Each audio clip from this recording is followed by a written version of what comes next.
Olá, amigos! Hoje vamos falar do período entre Babel, a Torre de Babel e o livro de Daniel, para termos uma base sobre aquele contexto que levou o profeta Daniel depois a escrever o seu livro. Eu chamei de Babel a Daniel e então nós vamos começar aqui a meditar sobre todo este período. Após o dilúvio, os homens reuniram-se à volta desta torre, construíram esta torre. Nimrod era o líder, um líder político, espiritual. Ali em Babel era a primeira cidade e depois Nimrod construiu também outras cidades, mas foram as primeiras cidades. Pode-se dizer que ele foi o primeiro rei relatado na Bíblia da história humana. E ali, quando Deus interfere naquele projeto dos homens, que era um projeto de união para o mal, Deus interfere confundindo as línguas daquelas pessoas. Eles falavam todos a mesma língua e de repente eles não se entendiam mais. Então, deve ter sido por grupos, aqueles que se entendiam foram-se juntando e foram-se separando e foram-se agrupando em lugares da terra, mas cada um na sua língua. Assim surgem as nações. As nações é algo que Deus criou, vem de Deus, com o objetivo de fragmentar a humanidade para que ela não pendesse para o mal toda em conjunto. Depois vamos ver agora ao longo deste vídeo como Deus planeou atingir todas as nações através de uma. Então, ali em Babel, Deus confundiu as línguas e criou as nações. Eu coloquei um versículo aqui, deu-se-lhe por isso o nome de Babel, pois foi lá que Yahweh confundiu a linguagem de todos os habitantes da terra e foi lá que ele os dispersou sobre toda a face da terra. Eu continuo a usar a Bíblia de Jerusalém, por isso, se for um pouco diferente da vossa, eu gosto desta e é abrangente. E tem aqui o nome Yahweh, que é o nome de Deus em vez de Senhor. É como está lá no original. Eu gosto de Bíblias que mostrem que tenham uma maior proximidade com o original. Então, ali surgem as nações, é a origem das nações e é a origem também de uma religião que se espalhou pelo mundo. Falei no último vídeo, sobre esta religião da Babilónia, que é a religião da serpente. E no Éden havia duas árvores, a árvore da vida e a árvore da ciência do bem e do mal. Tal como a árvore da vida representa Jesus, aquele que dá vida à luz, a árvore da ciência do bem e do mal representa esta religião da serpente. E é curioso, porque se não fosse do bem e do mal, não era tão enganadora. O bem misturado com o mal é mais enganador do que se fosse só o mal puro. Por isso é que é enganador, é sedutor. Aqui eu fiz outro slide, a religião da Babilónia, que era nada mais que a religião da serpente. Propagou-se e assumiu muitas formas. Eu coloquei aqui uma listinha, mas vão encontrar noutros contextos outros nomes de deuses. Ishtar, Tammuz, Baal, Asera, Dagon, eram nomes que foram sucessores deste Nimrod, porque este Nimrod começou a ser considerado, elevado como se fosse um semideus aqui na Terra. E depois de Nimrod surgem outros nomes e muitas lendas, mas sempre com um símbolo masculino, um símbolo feminino, deuses que os homens adoravam à margem do Deus Criador. Afastaram-se completamente do Deus Criador e seguiam estes falsos deuses. Os homens perderam a ligação à sua origem, embora Deus sempre tenha mantido alguns poucos. Se forem depois do dilúvio, tinha vindo Noé. Dentro dos filhos de Noé há uma linhagem que vai mantendo alguns resquícios, uns restos de alguma ligação a Deus, mas corrompida, porque eles todos se corromperam. Então, a partir de certa altura, Deus começa aqui o seu plano, a executar o seu plano. E Deus pega num homem, primeiro a família de Tera, que vinha de Sem, do filho de Noé, esta Tera, com a sua família, sai de Ur dos Caldeus. As pessoas costumam dizer que foi Abraão, mas não foi. Deus não falou com Abraão para sair de Ur dos Caldeus. Deus tirou a Tera da Ur dos Caldeus, ele foi para Harã, e quando Tera morre, é que Deus chama Abraão de Harã para ir para aquela terra de Canaã. No princípio ele não sabia para onde é que ia. Deus chamou e foi esta obediência, esta confiança plena que Deus viu em Abraão, que Deus se agradou dele para o escolher para esta missão grandiosa que ia afetar toda a terra, que já vamos ver. Eu vou ler aqui o versículo, Gênesis 12. Yahweh disse a Abraão: sai da tua terra, da tua parentela e da casa de teu pai para a terra que te mostrarei, e farei de ti um grande povo, eu te abençoarei, engrandecerei o teu nome, sê uma bênção. Abençoarei os que te abençoarem, amaldiçoarei os que te amaldiçoarem. Por ti serão benditos todos os clãs, eu coloquei aqui famílias, entre parênteses, que aparecem em muitas versões, e a todos os clãs, todas as famílias da terra. Em ti serão benditas todas as famílias da terra. E aqui está este mistério. Este homem, que tinha saído ali de regiões pagãs também, idólatras, que era casado até com uma meia-irmã, eles ali não havia lei, todos estavam misturados e com todo aquele paganismo, aquela deturpação, e ele, naquela família, quando ele estava em Harã, depois da morte do pai, Deus diz-lhe: sai daí. Vou-te levar para outro lugar, vou tratar de ti, tu chegarás ao ponto que serás bênção para toda a terra. É interessante, eu fui procurar para ter noção qual era o número de pessoas que existia na terra naquela altura. E procurei, e há 2000 anos atrás, no tempo de Jesus, seriam cerca de 300 milhões, e mais para trás, até 4000 antes de Cristo, ou 3000 antes de Cristo, seriam entre 10 a 20 milhões. Portanto, Portugal tem cerca de 10 milhões. Imaginem que todo o mundo tinha, em termos de população total, pouco mais do que Portugal tem agora. Imaginem, as pessoas que moram em Portugal era a totalidade. E então aquelas pessoas todas estavam espalhadas por grupos, cada um falava uma língua diferente, e aqui estava este Abraão, que foi com a sua família para Harã, e Deus o chama para ser bênção para todos os outros e para o futuro. As famílias iam se multiplicar e este Abraão estava a ser chamado para ser aqui um fator de mudança. Como aquele Nimrod tinha sido ali fator de mudança para o mal, Deus estava a chamar a sua antítese, alguém que pela sua obediência ia ser um fator de mudança para o bem, para tirar o homem deste lodo de perdição.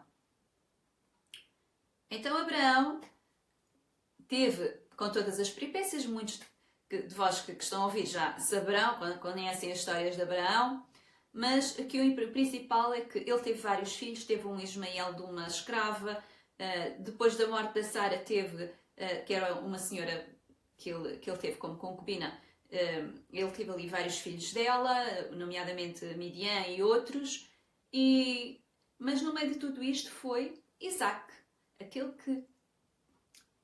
que ele teve com Sara. Este Isaac, que quer dizer riso, porque eles tiveram este filho na sua velhice, e Sara riu-se que não acreditou no início. Este Isaac ia ser aquele em que Abraão ia concretizar toda esta promessa que Deus lhe dera. Abraão, contra toda a esperança, diz lá em Romanos 4, contra toda a esperança creu. Ele creu contra toda a esperança. Não havia lógica dele com 100 anos conceber um filho.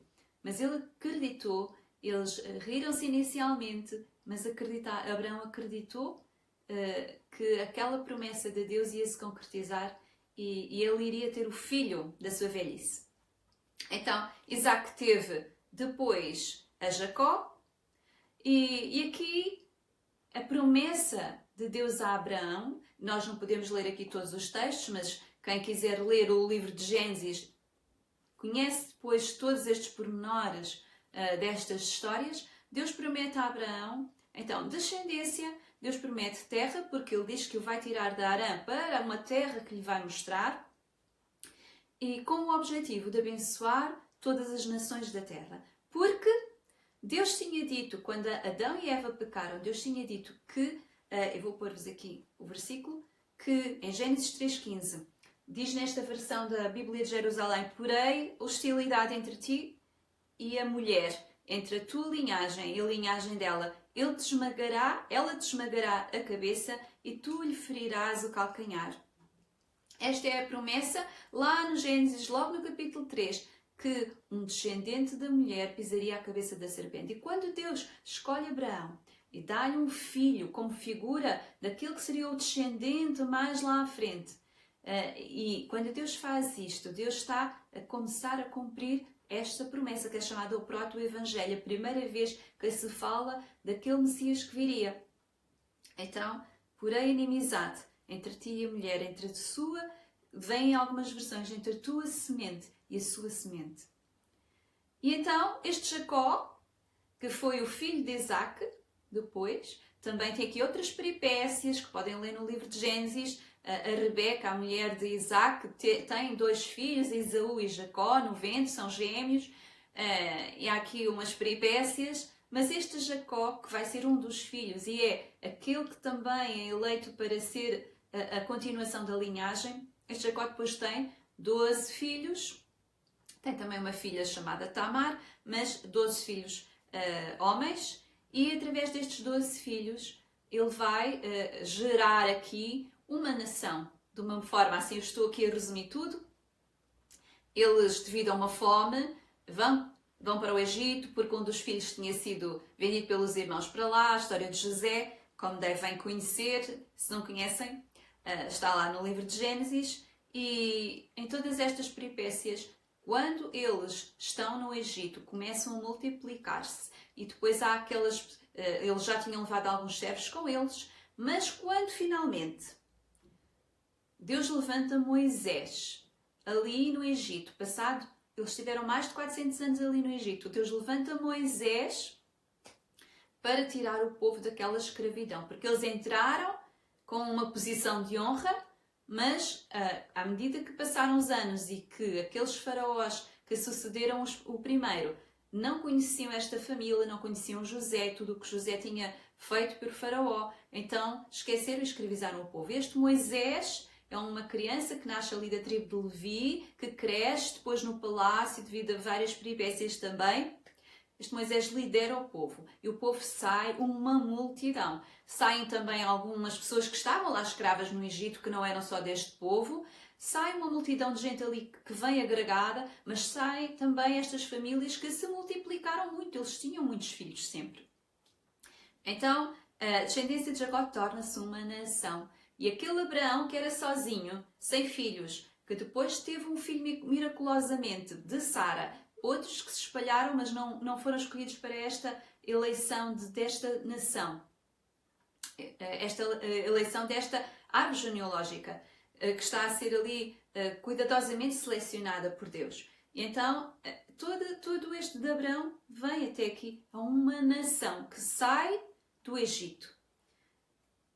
Então, eu só assinalei aqui, estou a resumir isto imenso. Esta nação, que agora se chamava Israel, por causa de algo que aconteceu lá atrás, quando Deus mudou o nome de Jacó para Israel, mas esta nação chamada Israel sai do Egito, percorre 40 anos o deserto por causa de desobediência, mas vê sinais extraordinários. Eles encontram-se com Deus num monte, eles veem Deus. Não veem a face, porque Deus ocultou a sua face em luz, mas viram uma forma, um corpo, uns pés. Todo o povo viu Deus e não morreu, está escrito assim especificamente. Deus falou e eles ouviram a voz de Deus. Eles viram coisas extraordinárias, coisas que não consta que nenhum homem tenha visto como aquele povo viu naquela altura. Deus deu-lhes uma lei, Deus falou com eles, eles mesmo assim foram sempre incrédulos. É incrível, porque nós hoje dizemos, porque é que nós não vemos, as pessoas querem ver sinais e milagres. Mas estes viram e não se tornaram mais obedientes por isso. Então Deus agora está a tratar connosco de uma forma diferente. Embora também há o sobrenatural, mas Deus agora age no coração, de dentro para fora. Aqui Deus agia de fora, a tentar atingir o coração, e Deus agora está a agir de outra forma. Ali, no deserto, Deus deu uma lei, Deus deu um sistema religioso dele, que era o sacerdócio levítico, onde havia um tabernáculo, onde o culto a Deus era ali feito, com uma tribo, uma das tribos vinha de um dos filhos de Jacó, o Levi, deu origem a este sacerdócio, que é chamado sacerdócio levítico. Então, era todo um sistema, mas tudo tem o seu simbolismo. Não é uma coisa só porque é uma religião que Deus inventou. Aquilo tinham significados, cada coisa tinha um significado de coisas espirituais que depois seriam cumpridas em Cristo. Então, tudo ali servia para ensino. A própria Torá, que é a lei de Deus, quer dizer instrução. Tudo aquilo que foi para instruir. Era, como está escrito depois por Paulo, houve uma lei que foi como um aio, como um servo cuidador do povo até chegar a Cristo. Quando eles entram na Terra Prometida, eles não têm rei. O grande líder Moisés morreu, desapareceu, e este Josué depois é sucedido por juízes, que não eram aqueles juízes, aqueles líderes carismáticos como Moisés e Josué, que faziam grandes sinais, eram juízes que iam aparecendo. Chama-se juiz, mas não é um juiz no sentido que nós dizemos hoje. Eram pessoas que lideravam em situações de guerra, até de ensino. O caso de Débora era uma mulher que foi juíza em Israel, que ensinava e que liderava. Então eu coloquei aqui a lista, eu não vou ler, mas está aqui Gedeão, que é conhecido, Sansão também é conhecido. Este período de Josué até depois o profeta Samuel, depois de Sansão veio o profeta Samuel. Então, e quando este profeta Samuel é juiz e é profeta ao mesmo tempo, de certa forma semelhante a Moisés, e Samuel estava ali na sua função de ensinar e guiar o povo, que tinha sido assim que Deus tinha estabelecido sobre o povo. E de repente, todos os líderes do povo vão ter com Samuel e eles pedem um rei. Então o texto que eu tenho aqui para vos ler é sobre este pedido dos anciãos de Israel. Todo o povo pediu um rei, porque das outras nações também tinham um rei. Eles, quando viram que Samuel estava a ficar velho e os filhos de Samuel não eram pessoas muito zelosas de Deus, eles foram pedir um rei. Então diz assim aqui este texto de 1 Samuel 8. Porém essa palavra pareceu mal aos olhos de Samuel quando disseram: dá-nos um rei para que nos julgue. E Samuel orou ao Senhor e disse o Senhor a Samuel: ouve a voz do povo em tudo quanto te disser, pois não tem rejeitado a ti, antes a mim me tem rejeitado, para eu não reinar sobre ele. Conforme todas as obras que fez desde o dia em que o tirei do Egito até ao dia de hoje, pois a mim me deixou e a outros deuses serviu, assim também te fez a ti. Agora, pois, ouve a sua voz, porém protesta-lhe solenemente e declara-lhe qual será o costume do rei que houver de reinar sobre ele. Então, depois Samuel está a dar uma lista das coisas que os reis farão, que vão cobrar impostos, que vão usar os filhos do povo na guerra, e todas as coisas que os reis faziam, e hoje os governos fazem de certa forma também. E Deus ficou triste com isto, porque Deus estava a liderar o povo de uma forma suave, porque havia o sistema levítico, onde as pessoas prestavam o culto a Deus. Havia sempre um profeta ou alguém que ia liderando, mas que Deus levantava, e eles quiseram antes um rei como as outras nações tinham, alguém que os oprimisse. E Deus ficou triste com isto, não foi Deus que quis isto assim. Então, Deus, primeiro Samuel vai ungir Saul, foi Deus que disse a Samuel para ungir. Saul torna-se um mau rei, porque acaba por ser desobediente. Então Deus levanta David e de David Salomão. E Salomão, na época de Salomão, foi o auge daquele reino de Israel. Já na terra de Canaã, aquele reino era rico, Salomão era sábio. Foi Salomão que construiu o grande templo, porque David deixou-lhe todas as instruções. Nós aqui não podemos estar aqui a ver pormenores, só estou a dar um panorama geral. E Salomão corrompeu-se porque tomou muitas mulheres estrangeiras e corrompeu-se com os seus ídolos. E a partir daqui, de Salomão, por causa desta corrupção de Salomão, por causa da idolatria, de ele ter deixado aquela lei que Deus tinha dado, a consequência foi que o reino de Israel se dividiu em dois. Haviam as 10 tribos, que era chamado o Reino do Norte, Israel, e Judá ficou com o pequeno Benjamim a sul. Jerusalém era a capital do Reino do Sul e Samaria era a capital do Reino do Norte. Às vezes chama-se Efraim, como designando tudo, porque Efraim foi-lhe dado o direito de primogenitura ali por algum motivo, que agora aqui também não dá para nós meditarmos, mas a Israel é chamada das 10 tribos do norte e depois ficou o Judá. Os levitas eles estavam por todo o lado, mas acabaram por se agregar mais no Reino do Sul. Então temos aqui uma lista dos reis de Judá, dos reis de Israel. E depois aqui embaixo eu coloquei os cativeiros. Daquele lado de Israel, em 722 houve o cativeiro assírio, e quando houve o cativeiro, aquelas tribos desapareceram quase na totalidade. Ainda apareceram, ainda se fala hoje que há vestígios, mas aquelas nunca regressaram do cativeiro efetivamente. Aqui, em 586, houve o cativeiro do lado de Judá, mas aqui houve um regresso. E depois nós vamos ver isso quando falamos do livro de Daniel. Mas eu fiz só aqui estas listas para se ter uma noção. Roboão foi o filho de Salomão e aqui deste lado de Judá aconteceu também muito pecado, paganismo, idolatria, mas foi intercalado com alguns reis melhores. O caso de Ezequias, sim, Josafá também, eu coloquei de Josias. E então, aqui no caso de Israel, foi corrupção total. Deus levanta então profetas de um lado, profetas do outro lado, que vão tentando alertar, mas o povo não se converte de coração. E estes leis não se convertem. E Deus avisa tantas vezes, mas o povo não se converte. E aqui, coloquei aqui a bênção é condicional.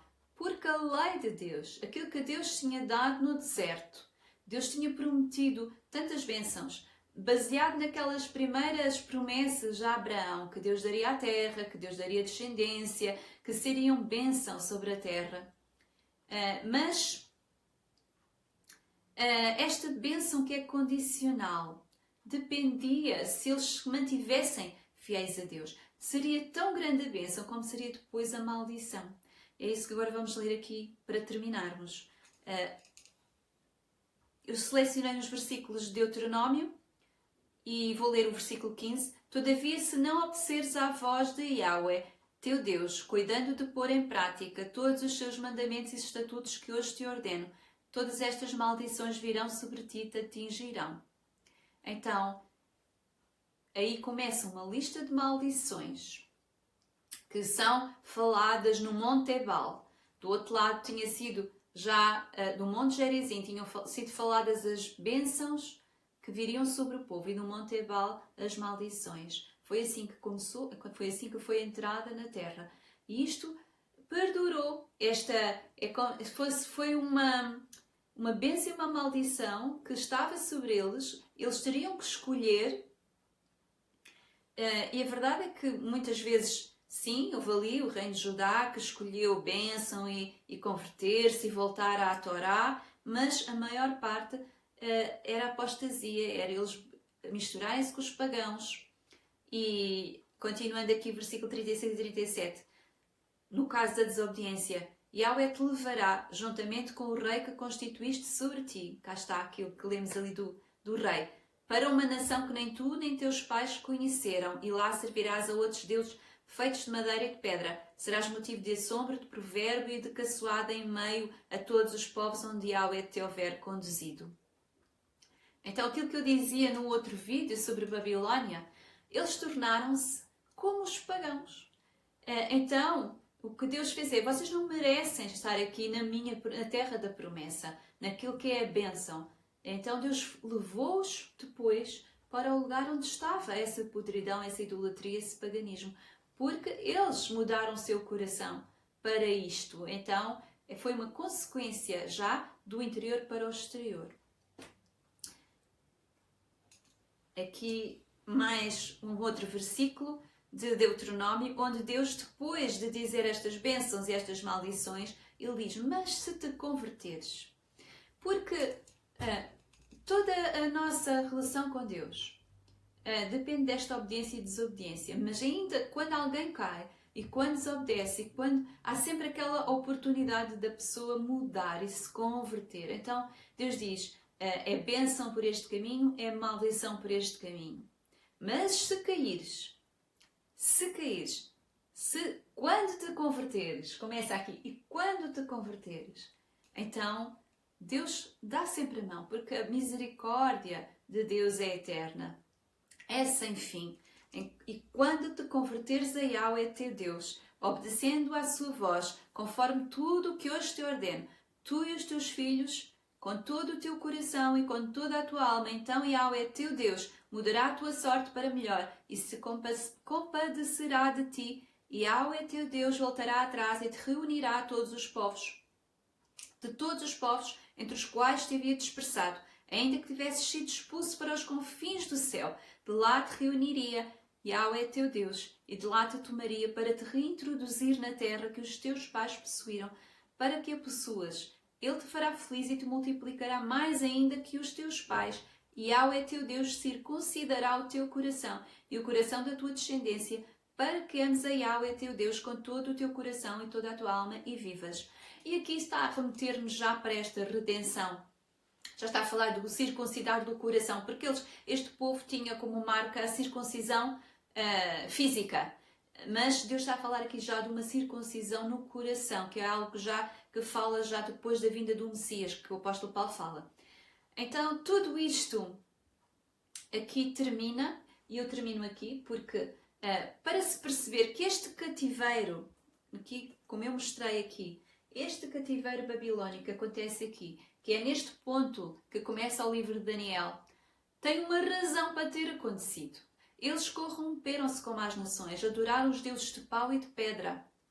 Porque um dos mandamentos, logo em Êxodo 20, era não farás outros deuses, não adorarás outros deuses, em abstrato, mas depois não farás imagem de Deus, nem do que há no céu, nem do que há na terra, não os servirás.